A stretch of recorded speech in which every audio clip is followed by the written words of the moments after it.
New Zealand is one of the big three dairy exporters of the world, while India is one of the big three smartphone markets of the world. New Zealand is one of the top three least corrupt countries in the world, while India's economy is one of the big three emerging economies in the world. But what in cricket do you think when you listen to the word big three? For India, it's very sure it's Rohit Sharma, Virat Kohli and Shikhar Dhawan, but New Zealand have their own version of the big three: Kane, Williamson, Ross Taylor and Martin Guptill. What's similar between these three and these three is that all of them combine their forces and contribute heavily to their team scoring. New Zealand's big three score just a shade under 50% of all their team runs, while India's top three, they score a shade over 50% of all their team runs. Of all the centuries that New Zealand's batsmen score, these guys score 76% of them, while India's top three score a shade over 80% of all the centuries that Indian batsmen score. Those are massive contributions to their side. It's like those 3 or 4 guys who end up paying the maximum whenever friends go out, but for as long as the party is ongoing, it's all good. One of New Zealand's big boys, Ross Taylor, is a rock in their middle order who made his debut way back in 2006.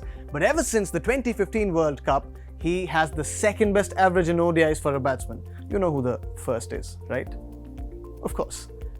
Ross Taylor's last 6 ODI scores read 181 not out, 80, 86 not out, 54, 90 and 137. If Ross Taylor gets a 50+ score in the first ODI against India, he'll become only the second batsman in the history of the game to have 7 consecutive scores of 50 or more. And that's not it. If Ross Taylor gets 294 more runs, he'll cross Stephen Fleming to become New Zealand's highest run getter in ODIs. Good luck, Ross. I hope you cross it.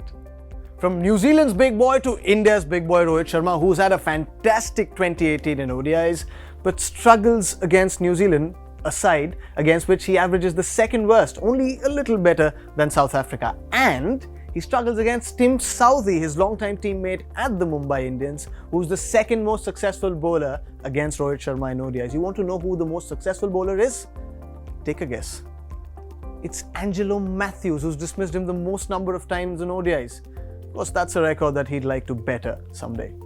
But the one man who loves batting in New Zealand against New Zealand is the man who loves finishing games for India, who loves hitting huge sixes, and when he's not doing either of that, he's guiding Indian bowlers from behind the stumps. His name is Mahendra Singh Dhoni, and he loves New Zealand. He averages over 90, he has 6 50s, a little under 550 runs, and when this man gets going, if I were living in the neighborhoods of those small New Zealand grounds, I'd change the window glasses from normal panes to shatterproof ones, just to be safe, issue in public interest. The second and third ranked ODI sides meet each other in this series, but they're also second and third in terms of win percentage for any ODI side since January 2017. Add to that the fact that New Zealand have the best record for any side at home since the 2015 World Cup. Knowing Kohli's men, this is going to be a challenge for all of us to savour. So set your alarm clocks and be ready as action starts in New Zealand.